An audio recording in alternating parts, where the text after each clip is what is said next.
What's up, everyone? And thank you so much for tuning in for episode 94 of Above the Nest with Raichele, brought to you by SB Nation and Bleeding Green Nation. I'm your host, Raichele Privette. And on today's episode, I am joined by a very special guest. We are going to preview the Eagles' Week 8 game against the Washington Commanders in Landover, Maryland. And so we're going to get into that. But before we do, don't forget to rate, leave a comment, subscribe to our YouTube channel, follow us on Twitter, and follow us on Instagram at Bleeding Green Insta. You can follow us on Twitter at BGN_radio.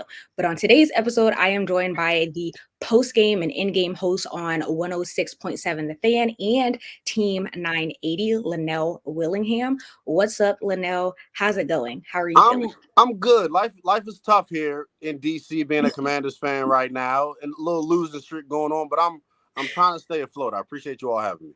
Absolutely. Thank you so much. You touched on it. The Commanders just lost to the New York Giants. The final score was 14-7. Yeah. Now they're going to be playing the Eagles, who are definitely doing their thing. They're 6-1, just defeated the Miami Dolphins week 7. And so on our instant reaction show that we do every single week, we do a temperature check with our fans, and it's pretty 3 words we asked them to drop in the comments and let us know, like, how would you describe this game? How are you feeling, pretty much? And so as someone who covers the Washington Commanders, I thought it was only right to do that for you. And so one of the parts of it is who's getting fired. So from the Commanders' perspective right now, based on everything that's going on, who is someone that fans are demanding be fired or is to blame?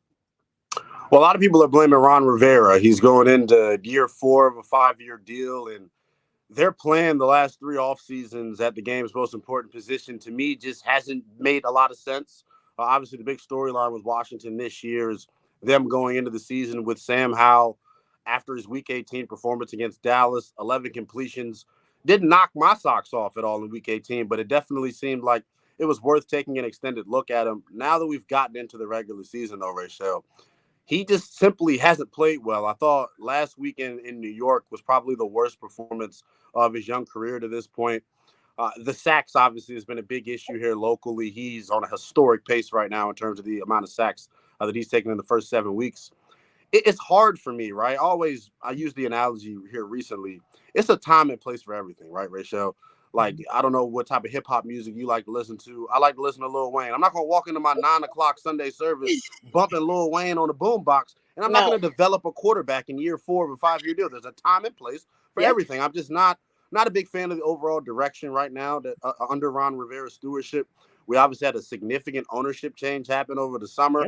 So I know a lot of fans and a lot of media members here locally are optimistic about the group because of that. But the Josh Harris group, they're on the clock right now for me as well. The trade deadline's coming up next week. A lot of people are clamoring for them to sell off guys like Chase Young and Montez Sweat. And my whole thing is this, Raichele. If it's Ron Rivera and this current front office doing the moves, I don't want them to do anything. I don't care if I lose Chase Young for a comp pick. They don't deserve the opportunity to ruin this franchise any more than they already have. And then from Josh Harris's perspective, obviously there was a little bit of a holdup in the transition of power because they were trying to get together all these minority partners. Basically, the money was a little funny at the end. But that's hearsay, right? My thing is, back in March, he probably knew that he was going to end up with this team. My thing is, if you are looking ahead as an owner and really serious about your product, you're going to be on the horn trying to find your football people, because we know that Ron Rivera and company and the current front office in place shouldn't be allowed to make any more decisions. So with the trade deadline looming, and you don't want to lose Chase Young for nothing, who's a free agent at season's end. You don't want to lose Sweat for nothing, who's a free agent at season's end. There are a couple of guys on this defense who you could possibly lose for nothing. I'm not comfortable with Ron's people making those decisions. Now, if Josh Harris has people that he's talking to undercover, which I hope he is, then if he wants to make the move and he's being, I guess, directed by the eventual people that'll be in power, sure. But a long way to say it's still a lot of turmoil here.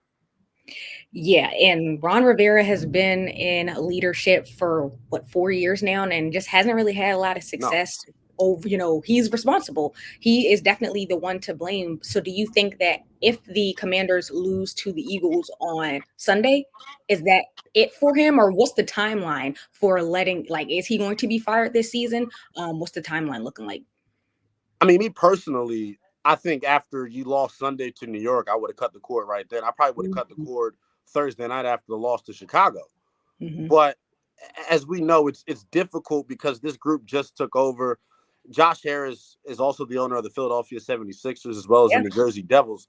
So we all know about the process in Philly, right? I'm Yep. not here for the process though, Josh Harris. I hope he doesn't exude the same level of patience here in Mm, Washington that he did with the Philadelphia 76ers, because if he does, I think the fan base will probably be upset. To go back to the original question, am I firing after a loss to Philly? Me personally, yeah, I don't see what it would do and what harm it would have. I think it would allow Eric Bieniemy to get 9 or 10 games as the interim head coach, and then you figure out at season's end whether he's the guy or if you're going to go take the field. But I'm not against an in-season firing. It's just something that seems unlikely to this point. we touched on Sam Howell and how he just has not looked good. 40 sacks through the first 7 weeks. Yeah. And all of the sacks have not been his fault. A lot of them, yes, but the offensive line is definitely to blame as well. And so, are we expecting to see any type of changes? Like you said, the trade deadline is Yeah. coming quickly. Offensive coordinator Eric Bieniemy. Are we expecting to see any changes coming soon? Because at this point, we're going into week 8. You guys are dealing with the same struggles each and every week. So, what are your thoughts on Like that? you said, it's like a horror story or like a horror film being put on replay. It's the same thing each and every week. You're losing the same ways. I want to touch on the Sam Howell sacks because that's something that I've been trying to dispel here locally. If there was a veteran quarterback under center like Jacoby Brissett, who's the team's backup, Yeah. I don't think he would have taken 40 sacks up to this point. I think a lot of Sam's sacks have to do with his inability to process quick enough. And Mm-hmm. now I understand Sunday was very different. He had his average time to throw ratio was 2.2 seconds. Now, there's really no quarterback in the National Football League who can function under those conditions. So I Yeah. kind of give him a pass for what happened on Sunday. But via Pro Football Focus, he's taken 40 sacks this year. They have attributed just 12 to the offensive line. Washington's offensive line is ranked 9th in pass block win rate. So for me here locally, I've been screaming from the mountaintops that maybe it's time to get another look under center to see if it's a offensive line problem or is it a quarterback problem. Because the Yeah. numbers, kind of are either which way. It doesn't really tell the whole story to me. You also But talked. the offensive line, though, I do want to, in terms of the trade deadline, they Yeah. did. We just found out Ron Rivera just finished speaking to the media about 10 minutes ago. Okay. They're having to shuffle along the offensive line because their left guard, Sadiq Charles, is dealing with a calf injury. He didn't practice today, and there's some concern about his availability moving forward. So they may have to shuffle some along the offensive line. And when you're going up against the Dirty Birds, that's not a team that you try to shuffle your offensive line against. Yeah, and we are recording on Wednesday, October 25th at 4:46 p.m. for the listeners out there. You guys probably won't hear this until a little bit later, but yeah, just a heads up on that one. We already talked about the trade deadline quickly Yeah. approaching next Tuesday, October 31st on Halloween, and there have been some rumors about Chase Young and Montez Sweat Yeah. possibly being available. There initially were reports that, they might be getting traded, but then I also heard recently that Jeremy Fowler said that the team is not looking to part ways with them. And so, what do you think is going to happen? Will Montez Sweat and Chase Young be on this roster come October 31st? It's like the $1 million question right now here. Yeah. And for me,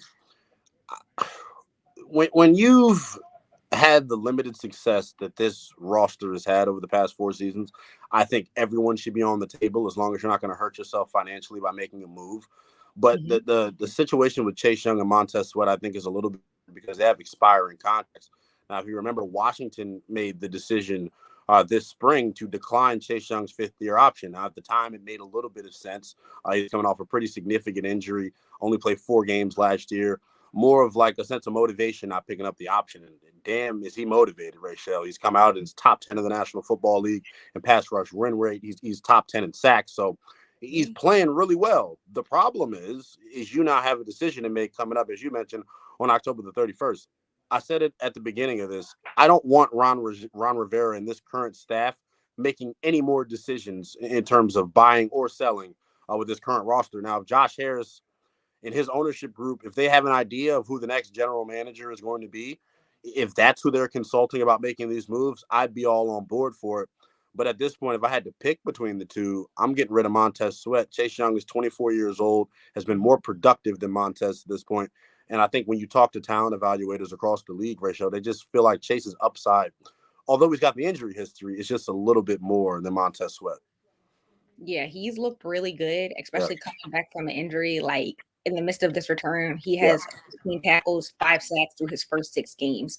And so he's been looking really, really good. Yes. But a player that has not been looking all that great, and I've been hearing some frustration about, is Jahan Dotson.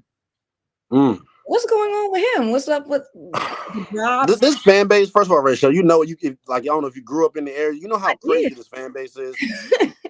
He ain't that bad, right? I feel like it's being, we're speaking like in hyperbole when we talk about Jahan Dotson and what he's done this year. What he did last year was tremendous for this offense. He's a red zone threat. He's a guy that can win with short area quickness. Like he has all the traits you want in a wide receiver. The one thing that has frustrated a lot of fans this year is his lack of usage in the offense. Now, the one criticism I will have about Eric Bieniemy's offense as a whole is they don't feature anybody. And when you come from the Kansas City Chiefs, where you feature Travis Kelce, you expected that to be the case here. We have Terry McLaurin, we have Jahan, as you mentioned, we have Curtis Samuel, we have two decent tight ends in Logan Thomas and Cole Turner. So I think Jahan's lack of production is just from the ball being spread around so much. Now, when you break it down and look at the analytics, I believe he's like second on the team in terms of like target percentage within the offense. So it's him not completing the catches, I would say. Now, not necessarily drops. A big play last weekend that everyone's all upset about is the final play offensively for Washington. They have a 4th down situation. Sam Howell throws the ball like 3 yards behind Jahan Dotson, yet people expect him to catch it. That's what I call not making the layups in the National Football League at the quarterback position. You got to put that ball out in front of him and give your guy a shot. I think Jahan's been fine. He's had a couple of key drops. You all should know how well Jahan has done. He capped off that game time drive, Raichele. So fair. Exactly. So I think he's been good. I'll say that he's been good. I wouldn't be looking to deal him at the deadline. Of course. Yeah, he's somebody I think is definitely a part of the long-term plans. Yeah, mind you, it wasn't enough, to seal the deal. I dig it. Look, you can talk good trash. I'm okay with it. But look, Sunday is going to be interesting. I mentioned one of my best friends is an Eagles fan. Yes. Don't make that face, Raichele. Don't make that face. Y'all know how competitive we are when we take on each other. Oh, fair. Yeah, it's going to be good. The fact that we didn't get our dub at the Link, though, makes me nervous because I don't remember the last time we beat Philly at home. I think it was Ron's first year, actually. The last time we beat y'all at home. No, last year, remember? Y'all upset the Eagles. I was at that game. No, I'm saying at Philly, though. I don't remember the last time we've won at FedEx against Philadelphia. I think you got to go back to Ron's first year. So the COVID year where there were no fans in attendance and no one knew what to expect. Yeah. And that was the beginning of the end for Carson Wentz. Yeah. And, the Eagles fans travel everywhere. Yeah. So they're definitely going to, be out there. Like that's It's supposed to be. Washington announced 2 weeks ago that this is their 4th straight sellout at home. So I hope it's sold out for the wrong reasons, Raichele, like you said, because these Eagles fans travel. Yeah. So the Commanders are 3-4 currently. At this point in the season, what would you constitute as a successful season? See, me, I'm one of the crazy fans. Yeah, okay. Me, I still think it's worth making a quarterback change, going to Jacoby Brissett, who is quite literally, I believe, the highest paid backup quarterback in the National Football League. So you paid him the bag for a reason. Yeah. He didn't get any first-team reps during all of training camp, so they have that much confidence in him that when it's time to go to him, it's time to go to him. I think we may have reached that point, depending on how the first half goes against Philadelphia. If Sam doesn't look good, I'm going to Jacoby. And then I've ride it out with him the rest of the way. I think when you look at Washington's schedule, it ain't easy. You still got games against San Francisco. You got 2 matchups against Dallas. You got to play the Giants one more time. You got Miami. They got to string together some wins, though, and I think it starts if they have a veteran under center. So in terms of, am I optimistic about the finish? What should the expectations be? I think anytime you're Ron Rivera in this regime and you've cracked the playoff egg once since you've gotten here, I think that's got to be your number one priority right now is winning football games. So will they do that? It's a different story. I think it's all going to how they come out against Philly, I think, is going to tell the story. Yeah. The last time these two teams matched up, it was a good game. It I mean, was. the opponent and Of the course, Eagles Jalen Hurts. did not play the way Yeah, that I thought they were going to perform. I don't think it's going to be the same on Sunday. Yeah. But when you look at this Eagles offense, they are pretty loaded. Who aside from Jalen Hurts, because we talk about Jalen Hurts because he's Jalen Hurts, like he's dynamic. But aside from Jalen Hurts, who would you say is going to be the most threatening going into this game? Who should Commander Sam be the most scared of? They already know. He's staking a claim as to being one of the daddies of the Washington Commanders. Okay. AJ Brown, right now, for my money, is the best wide receiver in the National Football League. I like he it. makes Jalen Hurts right 99% of the time. I think I said it before we got on here. I predicted a Jalen Hurts regression this year. Anyone here in DC who's listened to me in the summer, like, I think he's a $200 million leader. I would not have paid him that amount of money. But when you surround him with the supporting cast that they have, which is why I think Howie Roseman is the best executive in all of pro sports, not just the NFL. His constant having the foot on the gas and putting talent around him, I think it's been huge. But A.J. Brown, I think, is like the straw that stirs the drink for this team offensively in terms of the wide receiver core, for sure. He scares me the most. So how do the Commanders attempt to contain him going against him on Sunday? Well, I don't think it'll be Emmanuel Forbes guarding him this time around, Raichele. So Forbes actually only played 3 snaps last week against New York. He didn't play any defensive snaps against Atlanta. So I don't know if he's still in the doghouse or not. Kendall Fuller's had a pretty decent year. Kendall, a local guy, went to good counsel here. He's from the area. I think he's their best option in terms of trying to guard A.J. Brown. But when you just look across the league, no one's had a plan for how to stop A.J. Brown. Like I said, he's been the best wide receiver in football to this point. I think he's getting better and better. I know there was some reported friction early on in the year. It wasn't really friction. That's what happens when two passionate football players want to get better. It's interesting, though, Raichele, because you probably would agree with this. Up until the first Washington game, Philadelphia's passing offense just wasn't there, right? There were some clear struggles. The chunk plays weren't there. Jalen Hurts had struggled to protect the football. But the last couple of weeks since they've played Washington, this offense has been dynamic through the air. I know the local cat, DeAndre Swift, has gotten involved in the running game, but I think they're at their best when they're, creating these chunk plays down the field with A.J. Brown and Devontae Smith. And then Dallas Goedert on Sunday night on National Tight End Day goes goes crazy. So it's a loaded offense that y'all got. Yeah. So before I get you out of here, I got to ask a score prediction. Don't put. Come on. Is any of my local people going to catch this? Of course they are. No, I won't use it as a score prediction. Now, these games are relatively close, so don't think I'm crazy when I say this. Okay. I actually think it's a pretty high-scoring affair, sort of like we saw in the first meeting. First one, yeah. I think Philadelphia sneaks out of there 27-23. I do expect both quarterbacks to turn the football over. Jalen Hurts can't stop turning the football over. Sam can't stop getting sacked. I think it's two teams on paper that I think if you took the records away, I always say styles make fights, Raichele. So I think Washington's strength is stopping the run. Philly's strength is running the football. I think it makes for a good matchup. I think it'll be close, though. 27-23 Eagles is what I'll go. Okay. All right, cool. Of course you're here for it. Yeah, I'm going to be here for it. I mean, it's realistic. It is. It's definitely realistic. Plug anything before I get you out of here. Let our listeners know where to find you. Most definitely. Follow me on all social media platforms at NELL_BTP. That's Twitter, TikTok, Instagram, wherever you want to find me. And then the free Odyssey app, which I'm sure you guys use down there in Philly as well. You can catch me on 106.7 The Fan and the Team 980. All right. Thank you so much for your time. I appreciate it. Yes, man. Appreciate you giving me some time. Of course.